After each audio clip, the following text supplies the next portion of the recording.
Bueno, pues muchísimas gracias por estar aquí en esta mesa redonda que llamamos el quehacer de las físicas y los físicos ante la complejidad del cambio climático. Mi nombre es Karina Ramos Musalem, soy investigadora en el Instituto de Ciencias de la Atmósfera y Cambio Climático y tengo el placer de moderar esta mesa redonda. Las tres ponentes con las que tengo el honor de conversar el día de hoy trabajan en tres industrias o tres áreas que buscan contribuir a solucionar la crisis climática. Pero claro, estos son solo tres ejemplos. Creo que es importante aclarar que ninguna de estas soluciones ni enfoques es la panacea y que esta mesa redonda no pretende de ninguna manera ser exhaustiva. Lo que pretende es incentivar la discusión y la curiosidad a partir de estos ejemplos. Hay muchos otros sectores, además de los que vamos a presentar hoy, en donde se puede hacer una diferencia, inclusive pues no solo como físicas o físicos, sino como seres humanos, ¿no? También me gustaría decir que hay que reconocer que la crisis climática es un problema complejísimo. Es sobre todo un problema que requiere que desarrollemos estrategias de mitigación, de adaptación y de innovación, pero todo esto pensado desde la justicia social, si no, esto no va a funcionar. Siempre considerando que las comunidades más vulnerables son las que más van a sufrir, como ya lo estamos viendo, y son las que menos han contribuido a este problema. Entonces, bueno, pues dicho esto, hoy estas expertas van a platicarnos acerca de sus esfuerzos para combatir esta crisis, pues desde sus propias trincheras y cómo utilizan la física para ello. Así que, bueno, pues la idea del panel, que es más un conversatorio que un panel, o eso esperamos, es explorar algunos campos de oportunidad para que las físicas y los físicos apliquen sus conocimientos en el estudio de la crisis climática y sus soluciones. Y bueno, que estos ejemplos pues sirvan para incentivar la búsqueda de más áreas de oportunidad para trabajar en estos temas, especialmente para las y los estudiantes, porque pues hay muchos, ¿no? Les platico un poquito la manera en la que se va a desarrollar el panel. Es la siguiente, tenemos 5 rondas de preguntas que las ponentes van a responder con pues, posibilidad de réplica para que podamos tener más un conversatorio, por si quieren ahondar en algún punto. Y lo más importante es que al terminar, pues vamos a tener, bueno, vamos a abrir la mesa a sus preguntas, así que los invitamos a que se animen y comenten y pregunten. Bueno, entonces ya, más bien vamos a pasar a presentar a las ponentes que nos acompañan. Aquí en la mesa tenemos a la doctora Paulina Ordóñez, que está hasta el extremo. Ella es investigadora en el Instituto de Ciencias de la Atmósfera y Cambio Climático. Estudió la licenciatura en Física en la Universidad de Córdoba en España, la maestría en Ingeniería Ambiental en la Universidad de Huelva, también en España, y el doctorado en Física de la Tierra en la Universidad Pablo de Olavide, también en España. Algunas de sus líneas de investigación son las fuentes de humedad y dinámica de la precipitación, la reconstrucción del clima y variabilidad climática, eventos extremos, usos de modelos climáticos y detección del cambio climático. Tiene muchísimos intereses. También nos acompaña aquí la maestra en ciencias Idalia Machuca. Ella estudió la licenciatura en geofísica y la maestría en oceanografía en la Universidad de British Columbia. Actualmente trabaja en la industria de la energía eólica marítima, donde está involucrada pues, en distintas etapas, como nos va a platicar, del proceso de llevar una turbina de viento desde el papel hasta alta mar, en particular en el área de meteorología y oceanografía. Y de manera virtual desde Islandia nos acompaña también la doctora Vala Hjörleifsdóttir, que está por ahí en el Zoom. Ella es geofísica por parte de la Universidad de Islandia y doctora en sismología por el California Institute of Technology, el Caltech.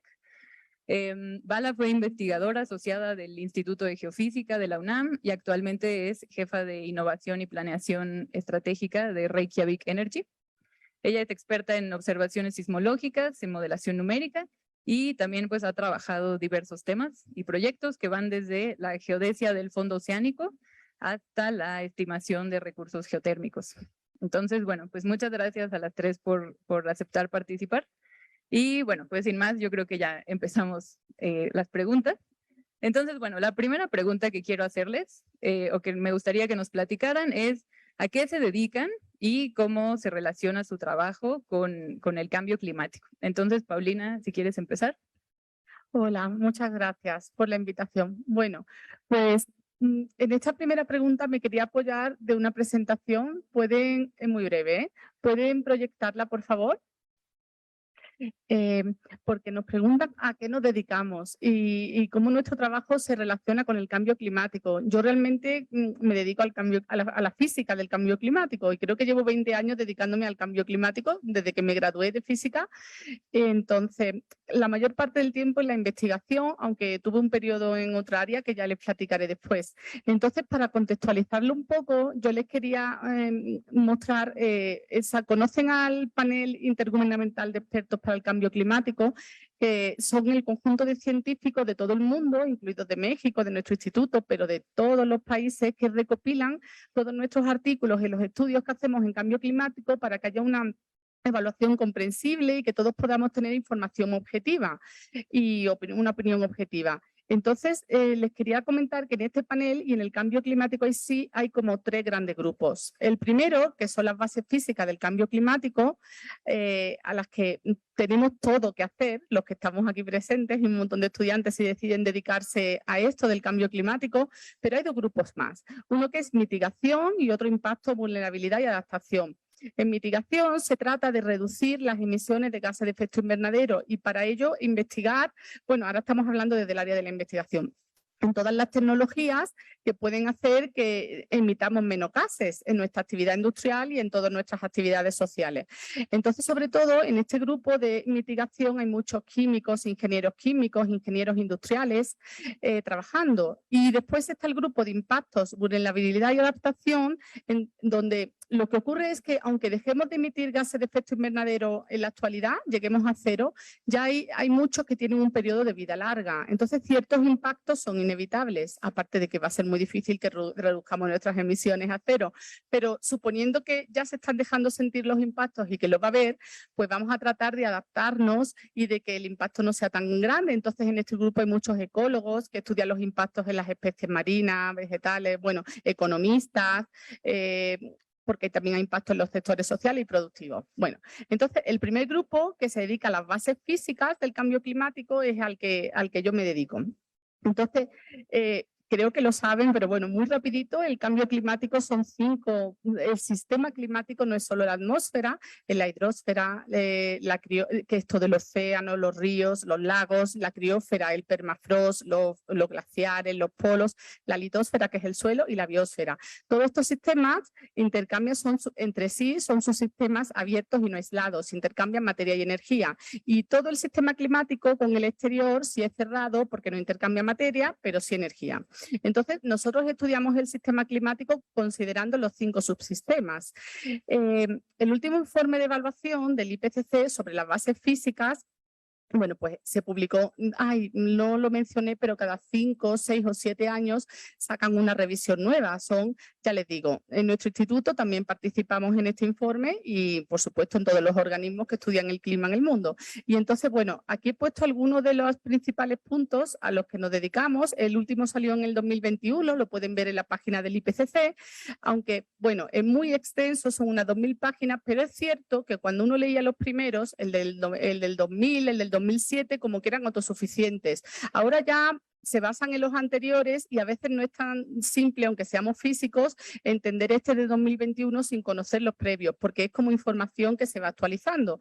Pero bueno, 4 grandes puntos es: 1, detectar el cambio climático, cómo está cambiando, si las tendencias son estadísticamente significativas y en cada uno de los componentes. 2, atribuir. ¿A qué se debe este cambio? Pues saber si se atribuye, si se puede tener que ver con la actividad humana o no, porque también hay variabilidad natural.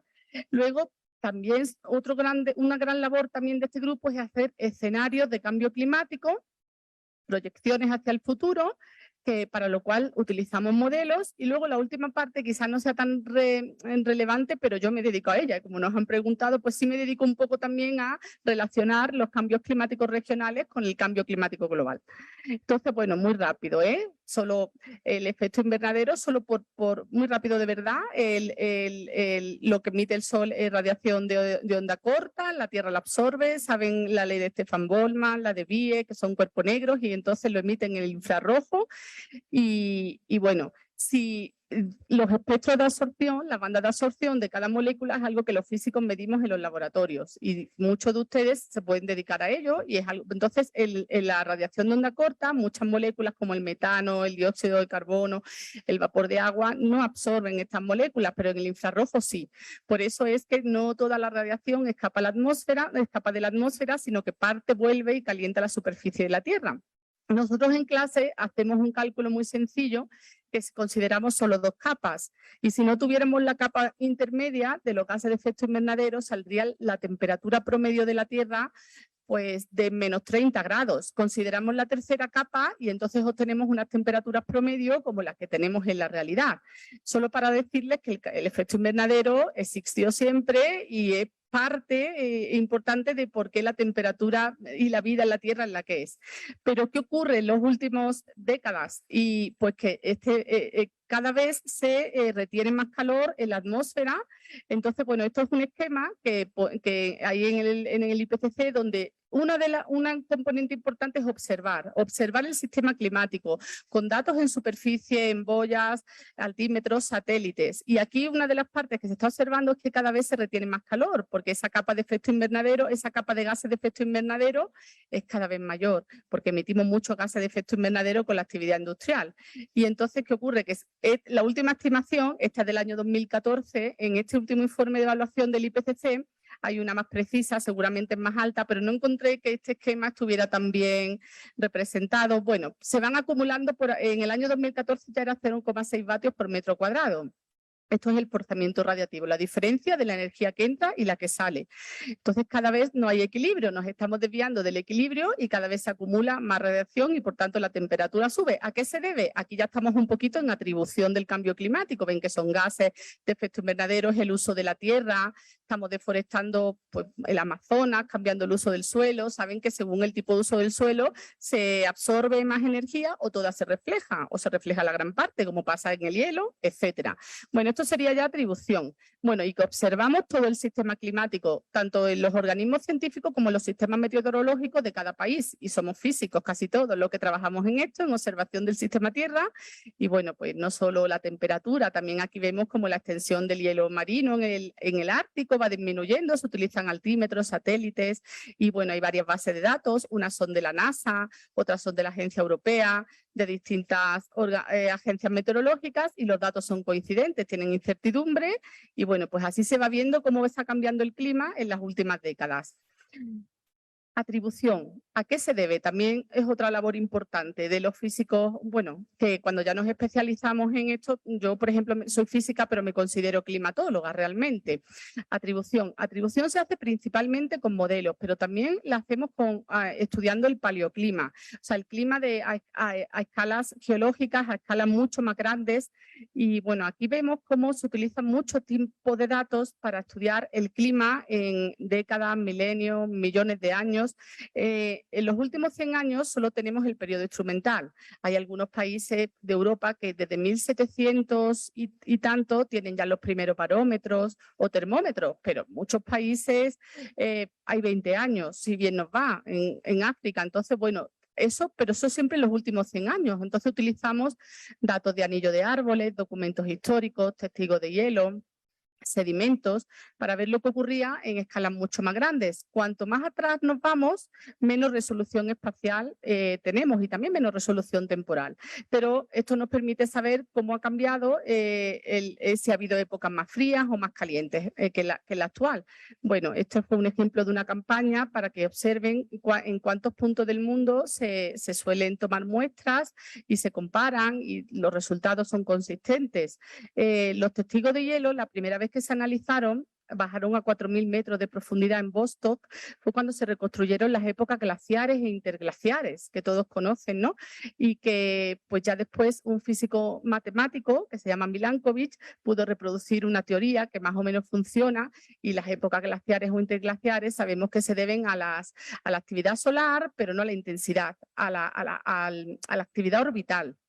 Entonces también hay cambios pasados que se han debido al vulcanismo o a la intensidad, a las manchas solares, ¿no? Que también tiene ciclos, y incluso pero sabemos que incluso los cambios glaciares fueron más lentos que este cambio actual que vemos. Nosotros vemos así picos enormes, pero porque la escala temporal es muy grande, pero fueron cambios más lentos que el presente.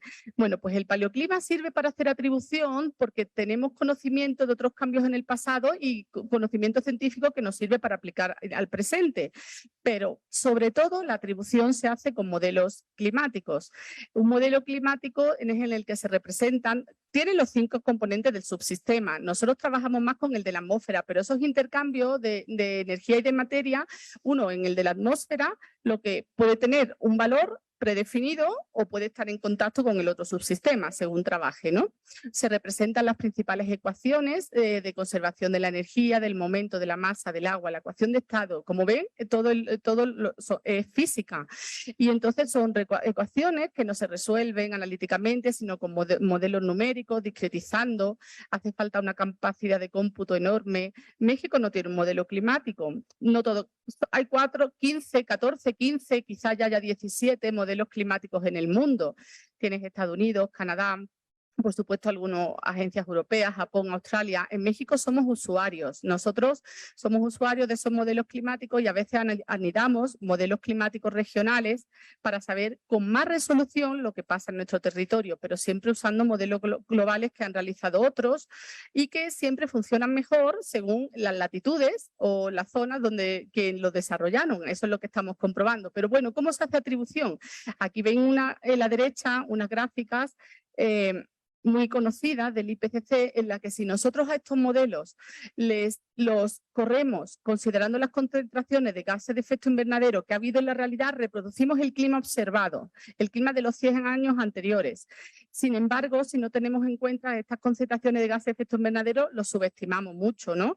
Entonces, las observaciones tienen una tendencia que no conseguimos replicarlas con los modelos sin considerarlo. Entonces, yo creo que en otras partes de la física se utilizan los modelos para comprender las teorías de los datos experimentales que tienen, pues en climatología es igual. Nosotros tenemos observaciones y utilizamos estos modelos para comprender muchas veces y atribuir a qué se deben estas variaciones. De hecho, el Premio Nobel de Física de este año fue precisamente a su contribución, creo que lo saben, ¿no? Watanabe y Hesselman fue precisamente a su contribución a los modelos climáticos. Ellos fueron los primeros que se han mejorado después mucho, pero que consiguieron tener unos modelos tridimensionales, como ven, parametrizados, y gracias a su contribución se pudo hacer experimentos como si aumentamos las concentraciones de CO2 tal cantidad, cuánto cambiaría la temperatura, y pudimos comprender realmente cómo la actividad industrial está afectando al calentamiento global. Entonces, bueno, en la parte de modelos queda muchísimo todavía por hacer. Como les digo, en México no tenemos uno. Sí que anidamos, bueno, primero voy a empezar por las proyecciones. También sirve, la parte que hacemos los físicos en cambio climático es hacer escenarios de cambio climático hacia el futuro. No son proyecciones y mucho menos pronósticos, son escenarios que son imágenes cuantitativas de algo que pudiera acontecer. ¿Pero por qué son escenarios? Porque si se fijan, tienen como input, como entrada, escenarios de emisiones. Hemos visto que los modelos climáticos no reproducen el clima observado hacia atrás si no tenemos en cuenta las emisiones, las concentraciones de gases que hay. Pues igual, si no le damos una estimación de cómo van a evolucionar las emisiones al futuro, no podemos tener unos escenarios climáticos hacia el futuro. Y las emisiones hacia el futuro las hacen otro grupo de expertos que son sociólogos, economistas, etcétera, que tienen en cuenta el desarrollo demográfico, económico, también el desarrollo tecnológico. Pero bueno, nosotros a los modelos climáticos para hacer escenarios le damos unos escenarios socioeconómicos con emisiones y concentraciones. Y sacamos una serie de proyecciones que si ustedes lo ven en los artículos científicos siempre dicen escenario en el año 2050, 2100, bajo, y siempre hay unos numeritos A1, B2, los RCPs. Bueno, eso se refiere a los escenarios de emisiones correspondientes. Y luego También estos escenarios les sirven a los evaluadores de impactos, a los que estudian los recursos edáficos, los recursos hídricos, los impactos en los diferentes sistemas socioeconómicos. Quieren saber lo que va a pasar en el futuro para ver lo que le va a pasar a su sistema, a su especie o su sistema económico, pero con más grado de detalle. Entonces, como todas las ecuaciones de la atmósfera no se pueden parametrizar en un modelo global porque sería imposible correrlo, no tenemos capacidad de cómputo aún, pero sí se anidan modelos regionales. En México, por fin, tenemos un dominio común regional con algunos científicos de Colombia y de Centroamérica, porque ahí en la derecha pongo el ejemplo de Europa Cordex, que llevan todos los países europeos muchísimo tiempo corriendo el mismo dominio para poder hacer ensembles y contrastar sus resultados. Entonces, en México ya sí tenemos bastante experiencia en esto, en el instituto, en correr modelos climáticos regionales anidados a modelos globales. Y bueno, también hay detractores en modelizadores de impactos o algunos otros sectores nos dicen a veces que cuando anidamos modelos regionales pues estamos añadiendo incertidumbre, porque la incertidumbre es en cascada y que nosotros quizá pudiéramos saber si se va a calentar 0,6 grados centígrados en nuestro grid, que a lo mejor es de 100 kilómetros por 100 kilómetros, pero con eso podemos evaluar los impactos. Entonces aquí les traigo un ejemplito de cómo nosotros los físicos les decimos que hay que ver qué pasa en la región. Imagínense que tenemos un cafetal ahí en Veracruz y en los 100 kilómetros nos dice el grid que se va a calentar 1 grado centígrado en el año 2050, pero hay muchas montañas. Pues conocen el efecto Foehn, cuando se calienta sube el vapor de agua y se condensa y baja, hay una compresión adiabática, baja el aire seco, cálido. Entonces, ¿qué ocurre? Que ese 1 grado centígrado no equivale a lo mismo a los dos lados de la ladera. Por eso es importante hacer modelos regionales, así lo creemos y así la comunidad científica sigue avanzando. Bueno, y esto es algo que sí tenemos bastante experiencia en México. Y bueno, por último, a esto es a lo que yo más me dedico, a lo que he contado anteriormente, pues con colaboraciones, tengo algún artículo, sí he trabajado, pero yo así cuando lidero realmente estudio cambios climáticos regionales y algo que en climatología se denomina teleconexión climática.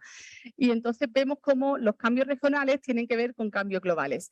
Aquí les traigo un ejemplo bastante simple, pero que nos está ocurriendo en la realidad. Ustedes conocen el fenómeno El Niño y la Niña, el ENSO, ¿no? Que yo creo que es la oscilación climática natural interanual que afecta más a México. Entonces, bueno, ahí ven el esquema de lo que no sé si lo verán hasta el final, ya me he dado cuenta que se ve chiquito, pero bueno, se lo cuento.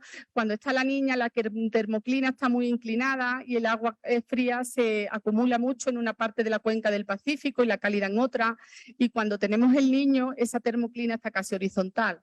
Entonces, y luego hay años neutros, que es la situación intermedia, y así se va reproduciendo el ciclo natural. La atmósfera tiene una respuesta a esta perturbación. Entonces, bueno, las aguas cálidas son bajas presiones relativas y ascensos, y las aguas frías son subsidencia, ¿no? Y altas presiones relativas, y se produce una celda de circulación que la vemos sobre el Pacífico, pero bueno, abajo se vería cómo sería toda la celda de circulación meridional. Por cierto, esta circulación, que se llama circulación de Walker, la descubrió también un físico, Thomas Walker, que es un físico británico, que después fue climatólogo y meteorólogo, como mis colegas y yo, pero bueno, casi todos los descubrimientos, bueno, pues sí, todos los meteorólogos y climatólogos en el mundo son físicos, o sea, los grandes son físicos. Bueno, entonces esta celda convectiva que ven sobre Australia sería la de la celda del Pacífico, pero como ven está todo conectado. Entonces hay desplazamientos y hay cambios en intensidades y por tanto cambios en precipitación y en temperaturas en toda la zona, en todo el meridiano. Pero después también hay desplazamientos zonales y cambios zonales. El niño y la niña tienen estaciones térmicas y en la derecha les traigo cómo cambia la circulación de la corriente en chorro. Entonces los años la niña está más ondulada y más hacia el norte y los cambios el niño, los caños el niño es más zonal. Como ven, los años la niña, la corriente chorro esquiva al norte de México. Y entonces las lluvias invernales, que si son frontales, que si son, o sea, la corriente en chorro debajo lleva las bajas presiones, las borrascas, la guía, ¿no? Esquiva la zona de México y tiende a haber sequía en el norte de México. Entonces llevamos 2 años en la niña, que tiene que ver con la sequía que ha habido en Monterrey, en Nuevo León, pero es algo muy anómalo que está sucediendo, es como un ejemplo, es que parece que va a haber un tercer año en la niña consecutivo. Eso yo creo es la primera vez desde que hay registros y entonces, bueno, nosotros si nos dijeran ahora, ¿por qué hay sequía? ¿Tiene que ver la niña que haya sequía en Nuevo León? Pues sí, es una teleconexión, ¿no? Global a la escala regional. ¿Tiene que ver el cambio climático? Pues en principio no, en principio es variabilidad natural, pero ya hay artículos recientes en los que quizá estos cambios que está habiendo en el sistema climático en general están modificando este fenómeno natural. Es muy anómalo que haya un tercer año la niña, también hay un poco un cambio de patrón del niño más hacia el centro del Pacífico y no tan en la parte oriental. Entonces, bueno, pues daros cuenta que el gradiente de temperatura de todo el globo es mucho más débil. Bueno, y muchos más cambios en la circulación global que puede que cambie también estos fenómenos naturales que ya conocemos bien, ¿no? Cómo impactan en cada región. O, por ejemplo, a escala más local todavía, también en nuestro instituto, en nuestro grupo de investigación, pues están tratando de atribuir, ustedes no sé si lo han observado, que, por ejemplo, por poner un ejemplo así como muy que lo vean bien, en la Ciudad de México cada vez llueve más tarde. No sé si, yo creo que se nota, sí, porque yo, bueno, ya lo contaré después, pero llevo en México 7 años, pero vengo desde el 2009 y siempre llovía después de la comida, a principios de la tarde, y ahora llueve casi al atardecer. Nuestros resultados en detección no tienen discusión, la tendencia está clara, es significativa, pero ¿por qué? Pues tiene que ver el uso del suelo, porque la precipitación en verano es convectiva en todo el sur de México, en el norte en invierno son sistemas frontales, pero en verano en el sur es convectiva. La convección ya saben que se genera cuando se calienta la superficie y ese aire se calienta y asciende al ser más ligero. Entonces, bueno, pues se está cambiando el ritmo al que se calienta, la intensidad al que se calienta la superficie y el ritmo a la que sueltan el calor. Pero también pueden ser los aerosoles, que son partículas sólidas o líquidas en suspensión en la atmósfera, que bueno, pues también hay mucho de origen antropogénico, ¿no? Y para formar los núcleos de condensación de las nubes, que son las gotitas de agua, pues a veces se forman a base de aerosoles, ayudan los aerosoles antropogénicos, entonces las nubes pueden tener otro desarrollo, las gotas otro tamaño, y se ha visto que también las nubes una duración diferente. Entonces, bueno, son efectos del ser humano en el sistema climático, y bueno, no sé si me he pasado mucho. Un poquito. Un poquito, perdón, seré más breve en las siguientes. No, Es que me dedico al cambio climático y me preguntaron qué puede hacer un físico en el cambio climático. Entonces, bueno, ya está, seguimos. Muchas gracias. No, muchísimas gracias. Idalia, ¿nos puedes contar a qué te dedicas y cómo se relaciona tu trabajo con el cambio climático? Sí, primero quiero ver cuántas personas acá, con las manos, han oído sobre parques eólicos marinos. Ok, muy bien, gracias. Así que una introducción estuviera buena. Yo trabajo en la industria de energía eólica marina. Básicamente es poner turbinas en el mar y transferir esa electricidad de afuera, allá en el mar, a las zonas costeras. Hay dos tipos de proyectos. Hay un tipo donde la turbina, específicamente para profundidades de menos de 60 metros, se monta la turbina sobre una estructura fija que va anclada al fondo. De ahí, de 60 metros o más de profundidad, se monta la turbina sobre una estructura o una fundación flotante. Y a esas van con cadenas ajustadas para que queden en el sitio. El ciclo de vida de un proyecto lo podemos dividir en unas 6 etapas mayores.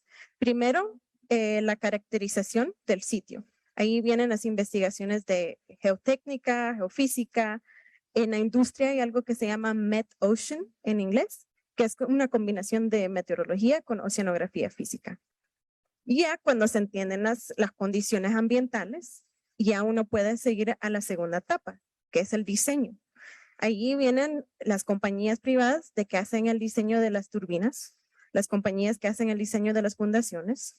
Por ejemplo, hay compañías, una de las más recientes innovaciones es las fundaciones flotantes para profundidades, porque ahí lejos en el mar van a haber vientos más altos y se puede sacar más energía. Bueno, de ahí del diseño sigue la fabricación. los diferentes componentes de las turbinas, de las fundaciones, se tienen que fabricar. De ahí, ya cuando ya están todos los componentes ya hechos, viene el transporte de estos componentes. Esto es algo global. Tienen, pues, porque hay las capacidades de diferentes puertos, de diferentes compañías, de diferentes países, es bien variable, entonces es un esfuerzo global. Se tiene que hacer el transporte de todas estas componentes, se tiene que armar, y eso es algo súper complejo de cuáles puertos tienen el espacio para guardar todas estas componentes gigantes, para armarlos, para fabricarlos, y ya de ahí se hace la instalación. Digamos, por ejemplo, el ejemplo de una estructura flotante. En este caso, la turbina se monta a la fundación en el puerto. Y la ventaja es de que ya armada toda, ya se puede llevar solo con un barquito al sitio donde va a estar. Es mucho más complicado cuando se trata de profundidades menos de 60 metros que se arma en el sitio con las olas y con todo eso pasando. Bueno, de ahí se instala. De ahí pasamos a la quinta etapa, que es el monitoreo, la supervisión, evaluación. Estos proyectos duran unos 25 a 30 años. Entonces sacan datos de las estructuras, de la condición de las estructuras, de las turbinas, de las fundaciones, datos ambientales. Ahí bastante viene el data science, todo este tipo de análisis. Y ya después sigue, ya la última etapa es el desmantelamiento de las turbinas, de las estructuras. También ahí viene bastante evaluación ambiental para saber, bueno, ¿cuál sería el impacto de sacar todas estas estructuras del mar? O si lo deja uno ahí, si sería menos el impacto. Entonces hay varias decisiones ahí. Yo soy una persona bien visual. Y lo impresionante de esta industria es de que aunque esté todavía en desarrollo, sí hay unos videos súper chéveres en línea. Entonces tengo un video que lo vamos a mostrar y lo vamos a poner sin sonido, solo son 2 minutos y yo voy a narrar lo que estamos viendo. Y va a ser sobre un proyecto usando una estructura flotante, una plataforma. Así que si pudiéramos poner ese video. Ok. Este video va a ser sobre la instalación de una fundación diseñada por Principal Power, así se llama la compañía, y ellos son los que hacen el diseño de estas plataformas flotantes. Y vamos a ver cómo la turbina se instala en la plataforma y cómo la plataforma se saca. Entonces aquí estamos viendo que se están armando las columnas que van a formar parte de la plataforma. Ahí son 3 columnas.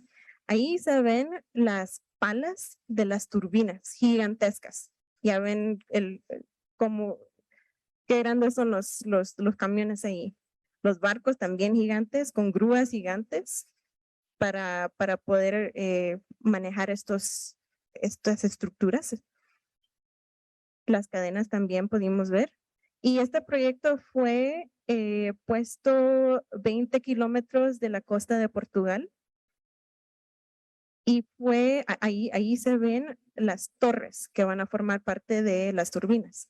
Y ahí ya está armado se llama Wind Float, la plataforma, con las 3 columnas. Y sobre esa plataforma va a estar montada la turbina. Este proyecto fue el primer proyecto flotante comercial en el continente europeo. Ahí va la torre, la están instalando sobre la plataforma. Ahí va el nacelle, que es el que lleva el generador. Y después las palas de la turbina. Y ya está armada, ya está en el agua. Y ahora solo es de sacarla a donde va a estar. Ahí está, ya en el sitio. Y ahí ya es 20 kilómetros de la costa.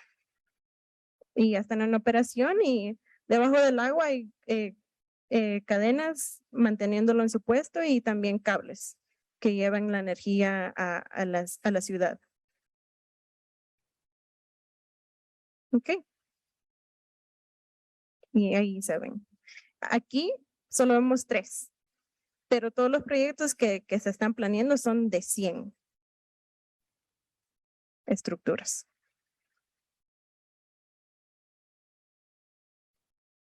Bueno,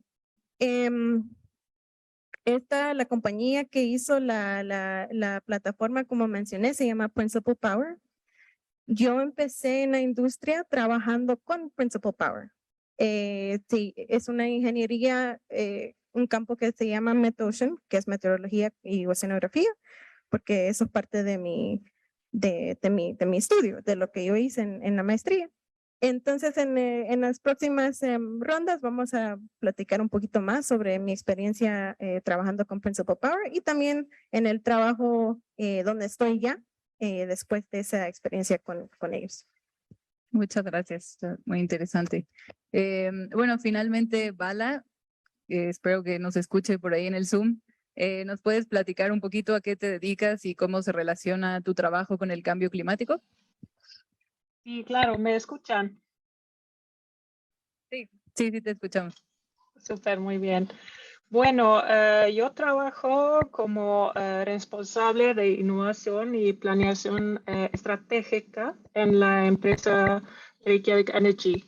Es una empresa que principalmente se enfoca en servicios municipales como la distribución de agua fría, y digo fría porque también da agua caliente, de electricidad, también tenemos fibra óptica y entonces eso es de distribución. También nos enfocamos en producción de electricidad y agua caliente que sacamos de la tierra y desde hace 2 años se formó una empresa nueva dentro de este como grupo de empresas que se enfoca en captura almacenamiento de carbono, entonces de CO2. Y este trabajo se relaciona con el cambio climático en el sentido de estamos tratando de disminuir el cambio climático generando energía, como mencionaron antes, de manera verde o que no usa hidrocarbonos. Y en Islandia hemos llegado bastante lejos en esta transición de energía. Ahora en Islandia casi toda la electricidad se produce de manera verde o de hydropower y de geotermia. Todavía no se usa mucho el viento, pero vemos que en los próximos años esto va a cambiar muy rápido.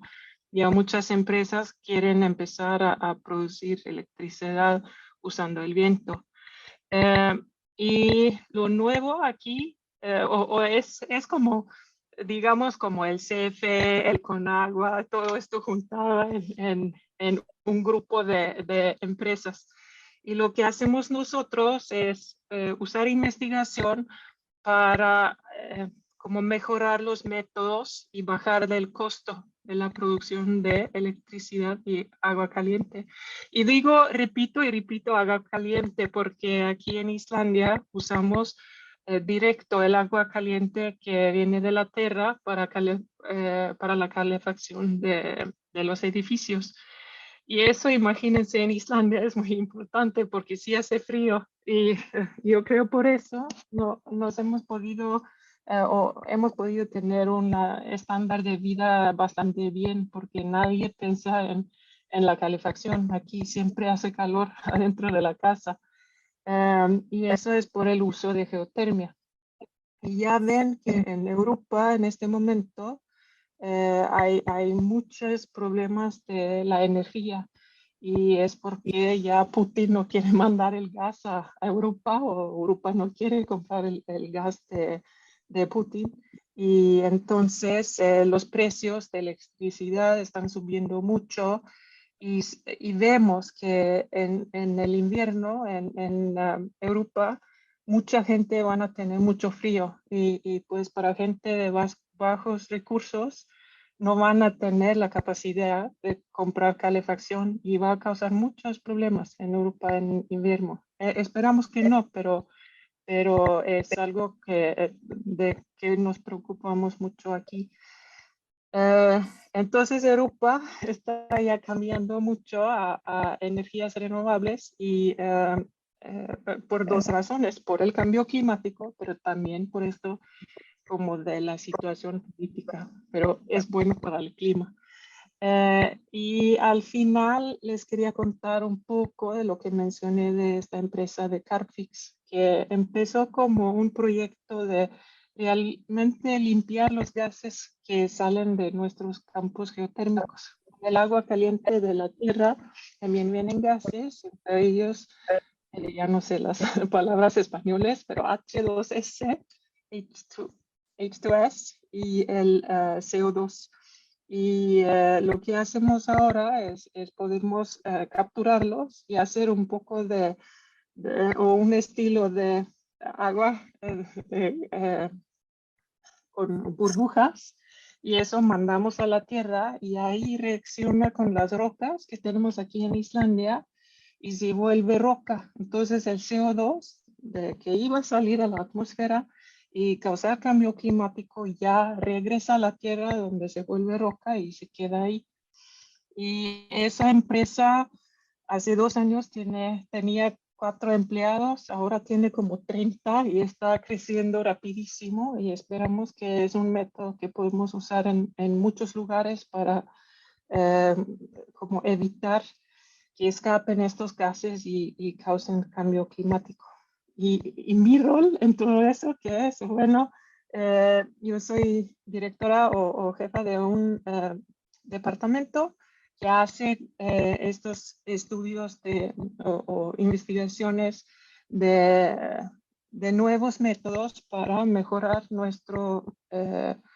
bajar los costos, hacernos más efectivos y causar menos problemas ambientales de todos tipos. Mencioné los gases, pero también como con cualquier producción de electricidad, siempre o de energía, siempre hay efectos secundarios, digamos, y estamos tratando lo mejor que podemos de bajar todos estos. Entonces eso es lo que me dedico yo. Muchísimas gracias, Vala. Está súper interesante toda esta tecnología nueva de captura de carbono y quizá la geotermia, que no es tan común en México, ¿no?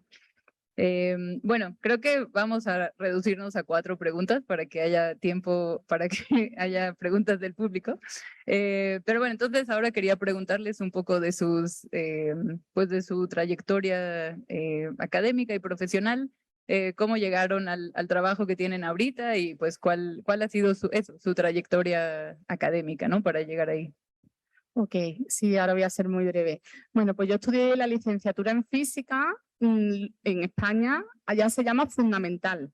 Hay especialidad como física electrónica, física de la atmósfera. En mi ciudad, que es una ciudad Córdoba, una ciudad pequeña, solo había la fundamental. Yo hice la fundamental. Siempre supe que me atraía la física de la atmósfera, pero lo típico por que no gastase la familia, el desplazamiento, la fundamental. Pero ahí en la maestría, cuando conseguí la beca, sí lo tenía claro, que me iba a orientar a la física de la atmósfera, que quería ser meteoróloga y climatóloga. Y bueno, pues hice la maestría en eso. Después estuve un tiempo trabajando para el gobierno, quería ver también cómo es el mundo real en este tema, pero bueno, lo comento luego.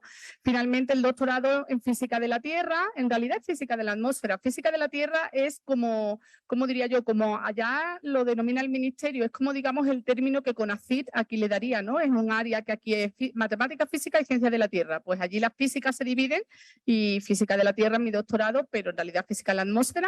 Y bueno, pues luego hice un postdoctorado y luego llegué a México a concursar por una plaza de investigadora. Mi esposo es investigador aquí en México y en Europa nunca conseguimos trabajar en la misma ciudad. Cuando él estaba en Italia, yo en España. Cuando él llegó a España, yo me fui a Portugal y así.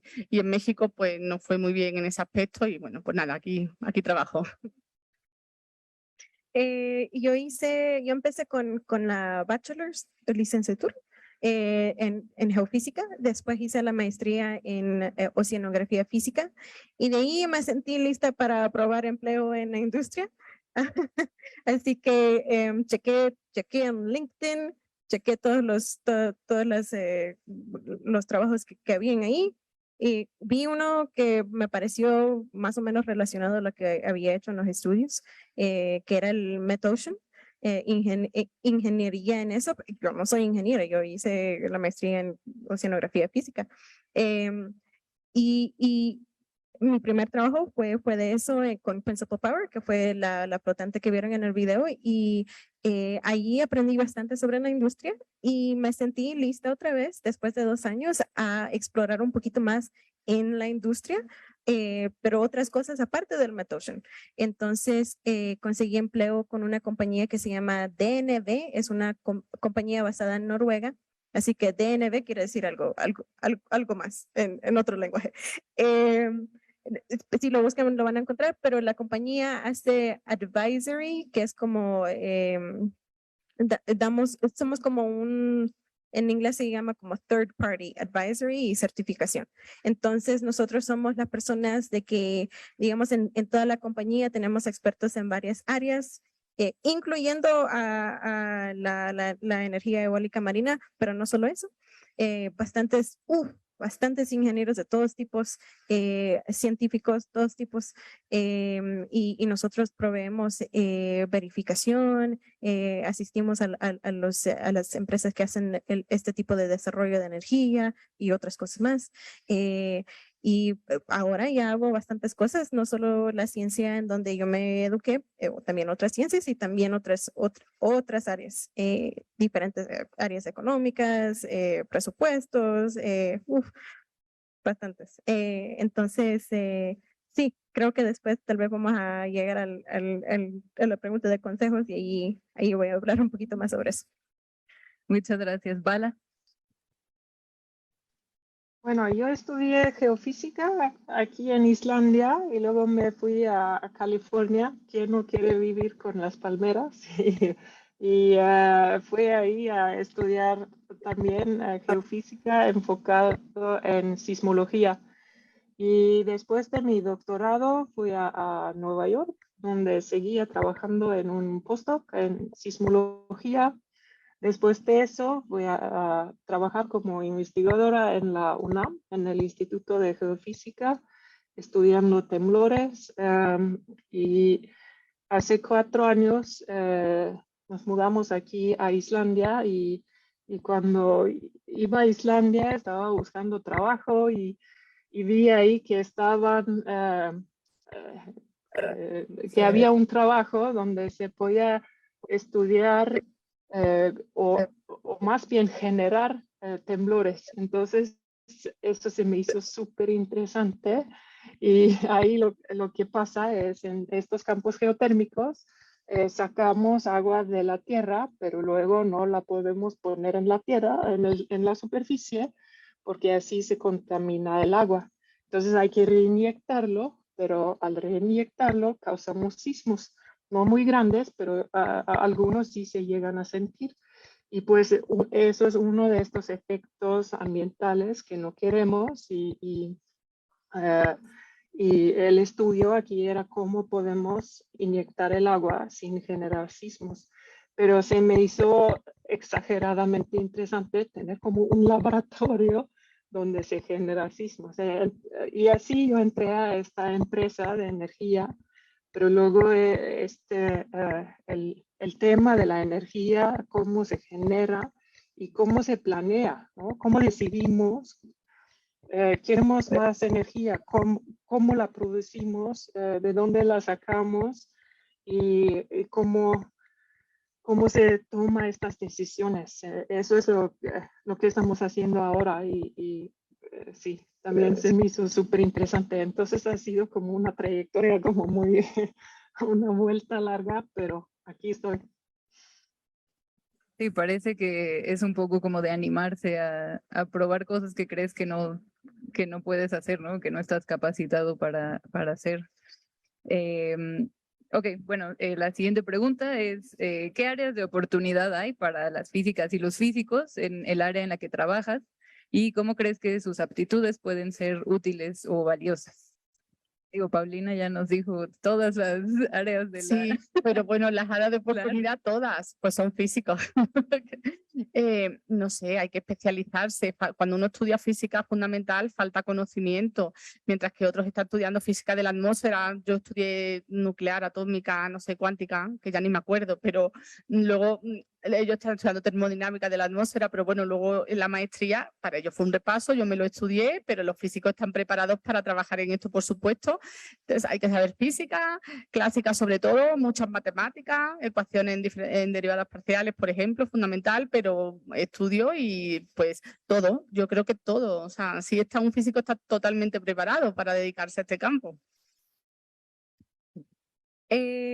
Lo que yo he visto en mi experiencia, por ejemplo, ahorita donde trabajo, todos mis colegas son ingenieros o tienen educación en las ciencias, en física especialmente, y esa es una parte de aptitud, pero después sigue la otra parte, que es, por ejemplo, cómo llevar un proyecto.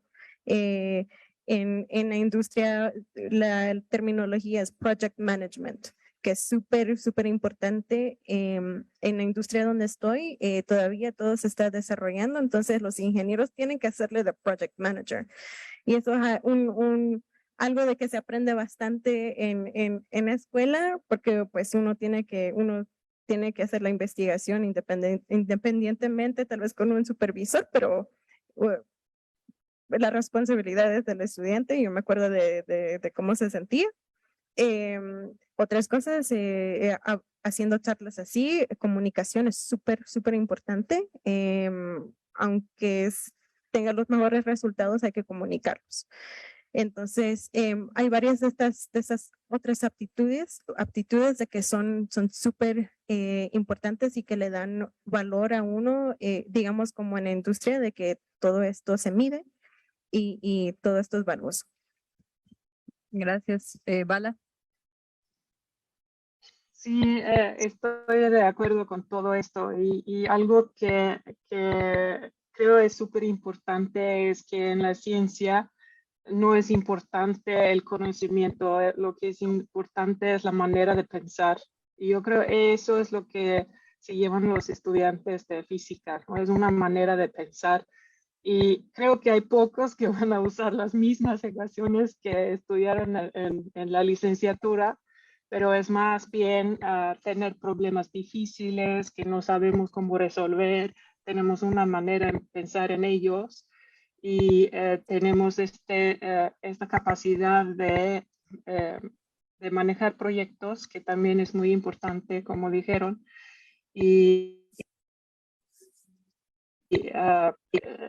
Sí, y otra cosa que creo que siempre se valora más es ser positivo, ¿no? Todos trabajamos en equipos y ahí no queremos a la persona que siempre se queja, que no quiere hacer cosas, pero los que son positivos, que buscan soluciones, son los que sobresalen. Y entonces es la mezcla de esta manera de pensar, la actitud y los conocimientos que son importantes. En mi campo, yo creo se ha mostrado que para llegar a nuestras metas de niveles de CO2 en la atmósfera, sí tenemos que disminuir lo que soltamos, pero también hay que capturar. Y ahí hay muchas cosas que aprender, hay muchas cosas que resolver y tenemos que llegar mucho más lejos de lo que estamos en la captura de carbono y el secuestro. Y yo creo que ahí hay muchas oportunidades. Sí, estoy de acuerdo. Muchas gracias. Bueno, la última pregunta para que nos queden pues 10 minutitos para, para preguntas del público. ¿Tienen consejos para las estudiantes y los estudiantes que están aquí, que tengan interés en aplicar sus conocimientos, pues ya sea en la industria, en startups, en dependencias gubernamentales, en ONGs, en la academia, en pro de las soluciones climáticas? Bueno, pues no sé, que crean en ellos mismos, que efectivamente los físicos tienen una forma de pensar que están súper capacitados. Como ejemplo así también personal, durante 4 años trabajé en el gobierno, en cambio climático allá. Entonces, mi labor al principio iba a ser articular los planes y programas de adaptación que tienen como un input esta salida de los modelos climáticos para los sectores de impacto, pero al final durante un año hizo falta en el equipo que hace el inventario de emisiones de gases de efecto invernadero. Otro organismo, o sea, igual que el IPCC es a nivel científico importante, la Convención Marco de las Naciones Unidas para el Cambio Climático es el gran organismo gubernamental, ¿no? Que cada año hace una conferencia de las partes. Esta empezó en el 94, entonces en el 97 la tercera conferencia de las partes fue el protocolo de Kioto. Pues me dediqué un año a hacer los inventarios de gases de efecto invernadero para el protocolo de Kioto. Ahora en 2015 ahí México no tenía participación, había países anexo 1 y no anexo 1 y era no anexo 1 y no, pero ahora ya en la conferencia de las partes de 2015 pues con el Acuerdo de París México tiene compromiso y envía inventario cada año. Entonces yo recuerdo que el IPCC nos daba las guías y hacer esos inventarios para mí en el sector difuso, los automóviles, los residuos, era bastante fácil. Para el sector industrial es verdad que el equipo solía ser de ingeniero industrial y me costó un poco más de trabajo, pero al final pues somos físicos, ¿no? No sé. Entonces, bueno, había que tener en cuenta las emisiones de procesos, si tenía un compañero ingeniero industrial que me ayudó un montón, pero también los hice, un inventario oficial que España envió al protocolo de Kioto. Y aquí en México tenemos estudiantes nuestros que trabajan en el Instituto Nacional de Ecología y Cambio Climático, es donde hacen el inventario, y hay estudiantes nuestros de maestría que están ahí trabajando. Igual, varios estudiantes de maestría míos están en el Servicio Meteorológico Nacional, que aunque es más de predicción operativa, también hay áreas de climatología, ¿no? Y estudian la sequía y cómo interviene el cambio climático. Entonces, bueno, son estudiantes que no han querido dedicarse a la investigación y no han terminado, pero claro que en México, al menos yo conozco más la parte gubernamental, no tanto el sector privado, menos mal que están ellas, pero sí hay muchas áreas de oportunidad. Sí, formarse un poco, ¿no? Pero bueno.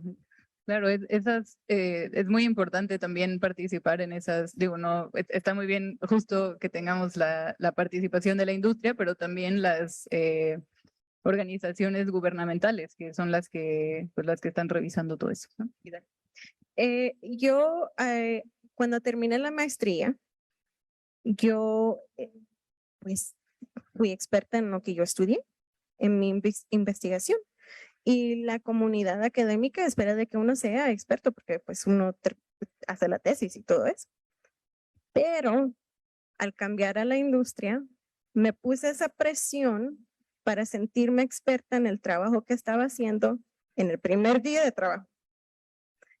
Es importante, yo creo, para los jóvenes entender de que uno puede seguir aprendiendo en toda la vida. Uno aprende en el trabajo donde empieza.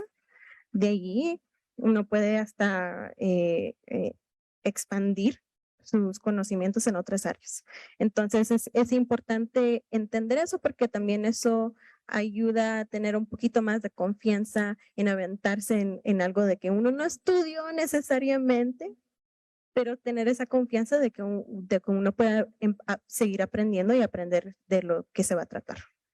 Y para las personas que han estado ya en academia o en la industria unos años más o unas décadas, lo que yo he visto con mis colegas, yo tengo colegas que han estado trabajando, digamos, en la misma compañía ya desde los 90, 20, 30 años. Pero lo que yo he visto es de que ellos han podido contribuir a esta industria que se está desarrollando.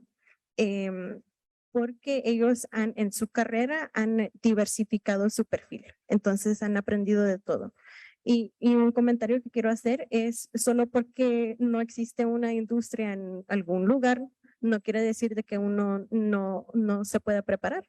Hay bastantes maneras de conseguir este conocimiento, de trabajar, de buscar, digamos, postdocs en otros lugares y traer todo ese conocimiento de regreso al país.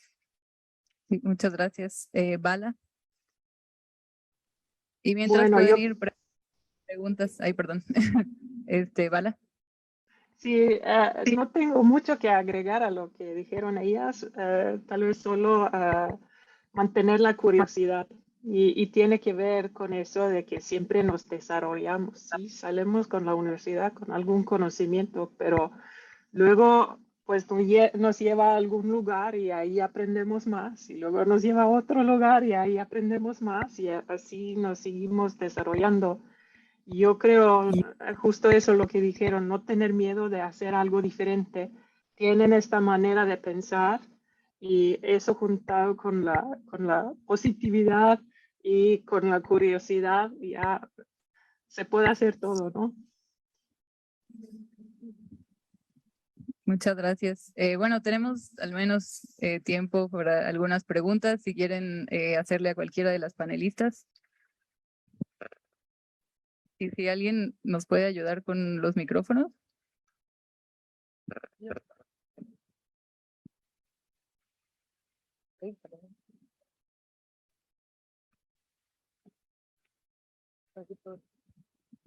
¿Qué tanto se ha avanzado en incorporar el efecto de del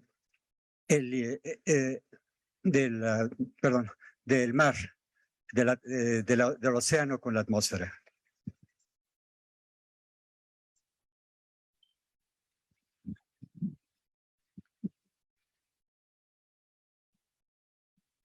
No entendí del todo la pregunta.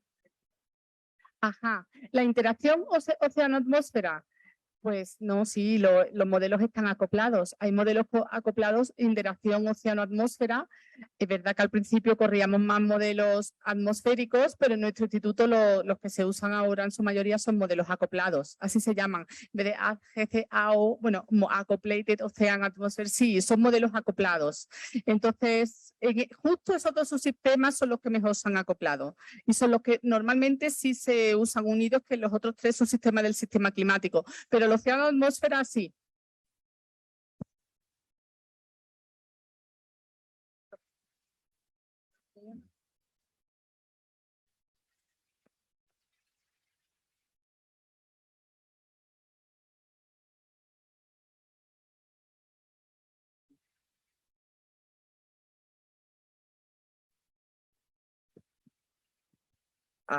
Bueno, esta pregunta es para la doctora Idalia. Tenía la pregunta de cuánto tiempo se tendría que utilizar los, ¿cómo se llama? Las turbinas.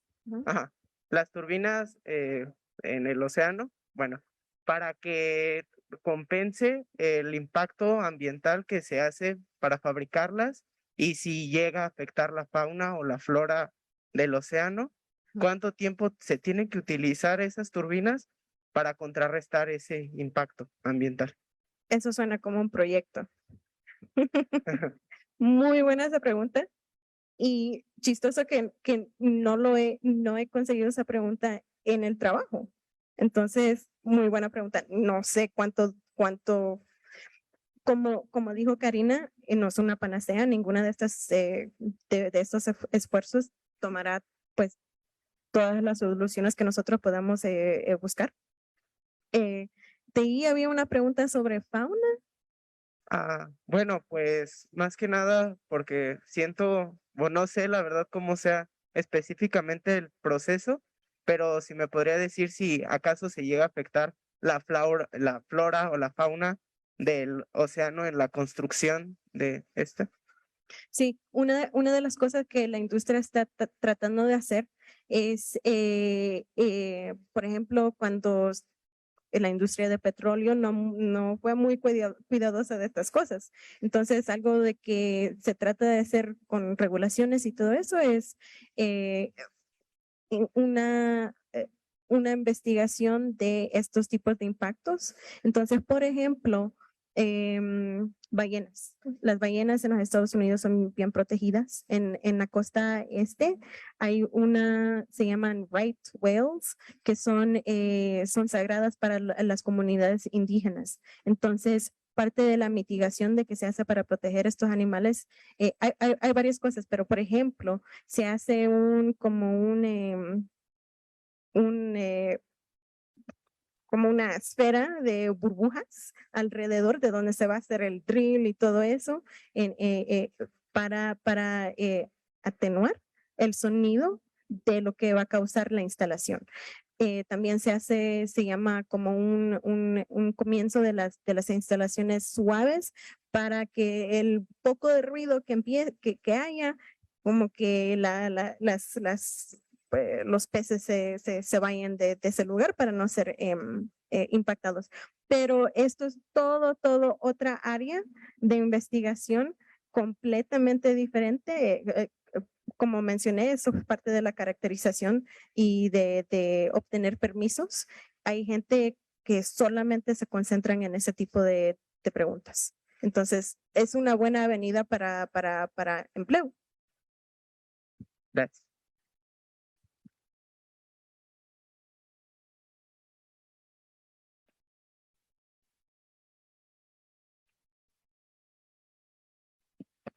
No nos queda mucho tiempo porque creo que va a empezar otra plática ahorita.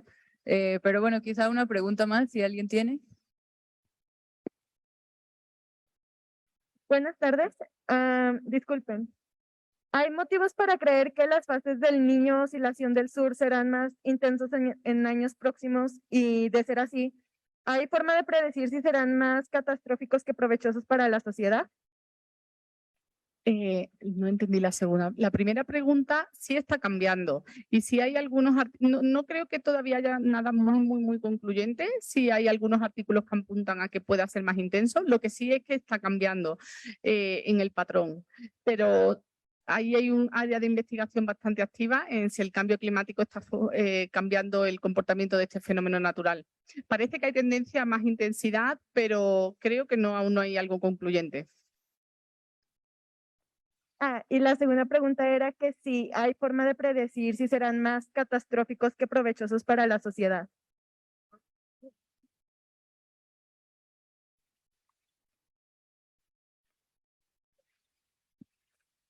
Bueno, en principio puede que alguien sea beneficiado, pero la mayoría de los sectores los impactos son negativos. Hay más tendencia a eventos extremos climáticos, sequía, inundaciones, olas de calor, de frío, todo eso normalmente tiene impactos negativos, grandes pérdidas económicas, incluso vidas humanas.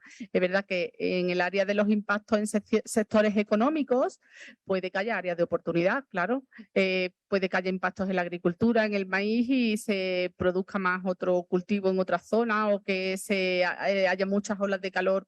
Me voy a inventar el ejemplo en Yucatán y ahora Puerto Vallarta tenga más turismo, pero en general todo cambio, así lo veo yo, todo cambio que está, o sea, si es natural lo acepta, si lo está provocando el hombre con su actividad, pues ahí habiendo más impactos negativos que positivos, pues no lo veo, o sea, lo bueno es lo natural, entiendo.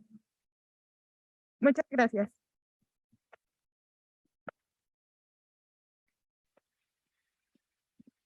Bueno, pues creo que por el tiempo tenemos que parar aquí, pero nosotras vamos a seguir pues por aquí en el centro de convenciones. Si tienen alguna duda, pues pueden acercarse a cualquiera de las dos.